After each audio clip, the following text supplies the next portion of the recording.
Today I'll be sharing the 5 things I learned from my first year as a mediocre YouTuber. And last June 22, 2020, I uploaded my first serious YouTube video. Hey, what's up guys? I'm Sonny Lee, and on this channel we talk about style in tech. Admittedly, my content was really soul-searchy. I didn't really know what to do.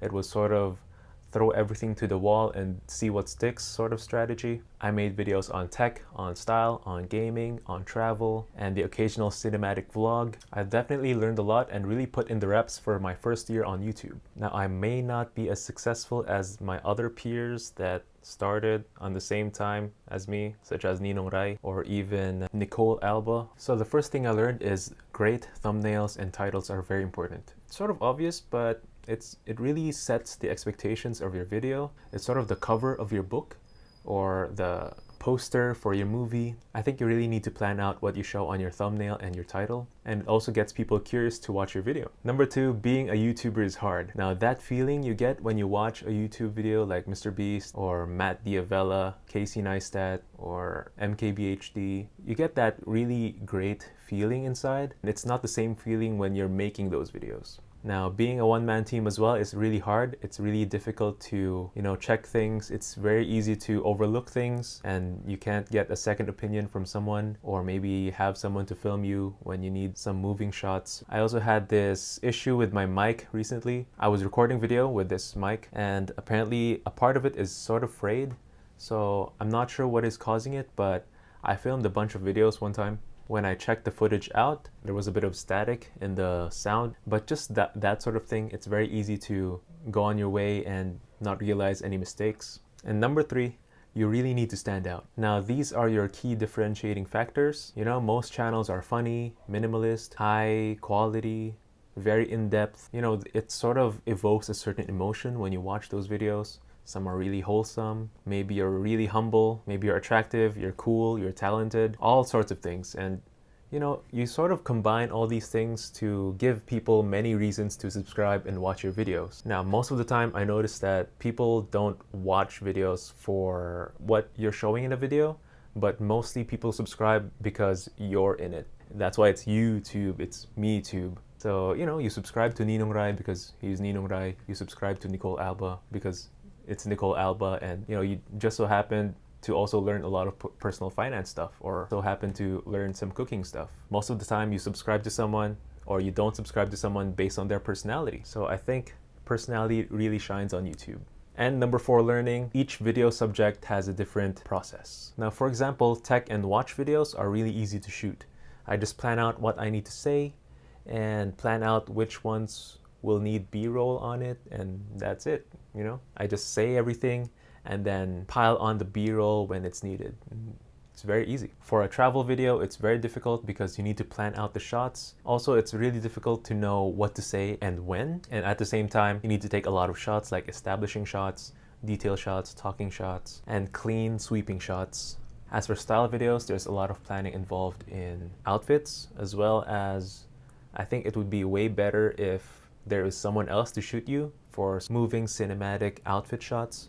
So that's something I never had. As for cinematic vlogs, they're very similar to travel vlogs, but there's a bit more emphasis on the cinematics of it. The composition, the framing, the color grading, the slow-mo, and the stabilization. And number 5 thing I learned on my first year as a mediocre YouTuber is video production. I knew nothing about video production when I started, and I learned a lot, like about cameras, specs, focal lengths, sensor sizes, video editing, lighting, composition, audio. Just a lot of things in video production, and I would say I loved learning all of those through my year. I learned about which shots I tend to keep and which shots I tend to scrap. And so those are my 5 learnings. Analytics check. Alright, so these are my analytics. As you can see, I have 431 subscribers. My last video was my Balisin Island Club review. It's ranking 2nd out of 10, which is pretty good. The views are also relatively good. The view duration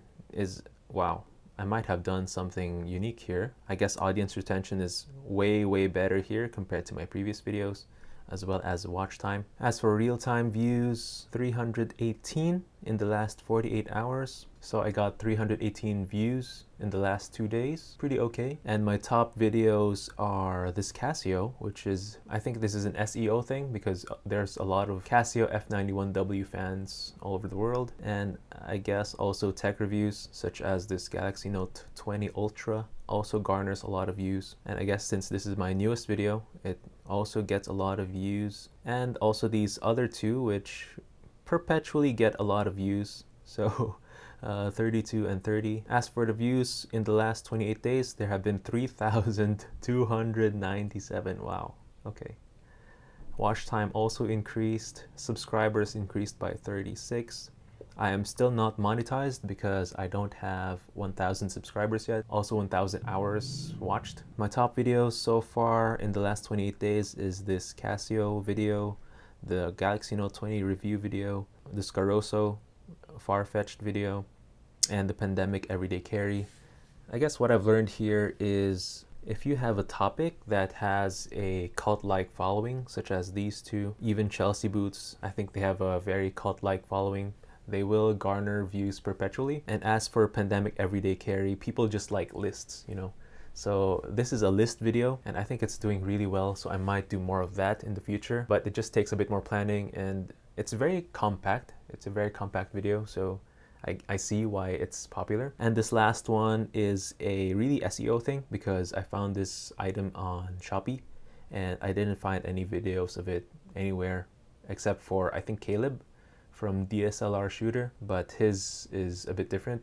But I think it's the same OEM. This is an SEO thing because the brand name is Liadi. But one thing I've learned here with this last one is really, you can really make videos similar to what already exists out there. But if you just do it better or maybe shorter, you're gonna garner reviews, definitely. So I might do some of that as well. Just like Apple, right? I mean, they copy features that are existing already, but they do it better. Let's see what I can do about that. Impressions, so there are 28,000 people that have seen my thumbnails. Just so happened that they don't click on it. My click-through rate is 8.5%, which is not very good. The average, I think, for a channel is 10%. So I think there's a problem with my thumbnails and titles. I think that is the solution for this in order for people to actually click on my videos when they see them. And as for traffic sources, I have really heavy SEO, so this is through YouTube search, not so much for the rest. So I think I really thrive on the YouTube search so far on my first year. And as for external sources, I have Facebook, which is 41% since I share my videos on Facebook as well. So these are probably my Facebook friends or whoever my mom shares my videos to. Shout out to my mom, always supporting my videos. And my top YouTube search terms are Casio F91W. Obviously, this watch has a very cult-like following and I'm really glad that I have one. I absolutely love that watch and I'm glad I made a video about it. And all these other things, you know, Chelsea boots.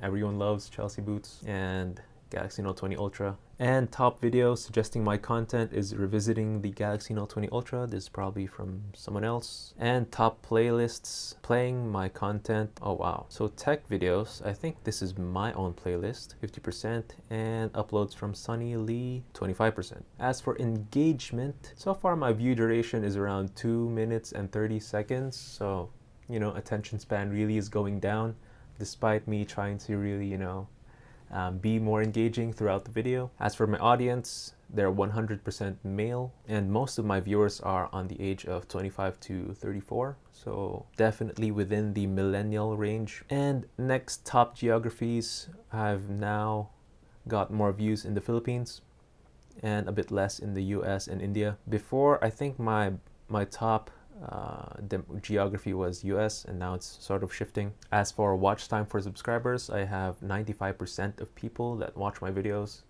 who are not subscribed. So guys, if you're not yet subscribed, please subscribe. Now, so to revisit my videos, I guess my most viewed video is my iPad video, which has 6,000 views, followed by my Chelsea boot video, which is 4,300 views, and my Galaxy Note 20 Ultra video, 2,000 views. So pretty proud of those. Any video that reaches 1,000 I'm really happy with. So thank you so much for watching and subscribing and supporting the channel. I really highly appreciate it. If you made it this far, you know, you're a real one. Really happy with my first year of YouTube. I really didn't expect much. I didn't expect like even 300 subscribers, so, right? I'm at 400, so it's pretty great. I definitely see this as something I'll be doing a bit more. I'm just fortunate as well that I have a day job that lets me do this. I have enough free time and freedom. You know, I've been working from home and workload is not that heavy, so I'm able to do this sort of thing. If you made it this far, you're a real one. Now I want to hear from you guys. What else do you want to see from this channel? What you appreciate about it? Down in the comments, so I know which ones to really emphasize or capitalize on. You know, just let me know what you guys want to see from this channel moving forward. I think it's about time to take this channel to stage 2, really take this a bit more seriously. And in my second year, I think things will be a bit less experimental and more consistent, and I'll be continuing to make videos about things I love and would like to share with all of you. Overall, I can't believe that it's already been 1 year. I didn't think I would last this long, to be honest. So I thought it would be just like a quick hobby that I would get into and sort of fizzle out. But yeah, after seeing all these analytics, you know, each video is really evergreen. It doesn't go away unless you cover news or something. And so that's it for my first year here on YouTube. Thank you so much for supporting. Thank you for watching. Thank you for subscribing. And if you're not yet subscribed, please subscribe, hit that like, and I'll see you guys next week.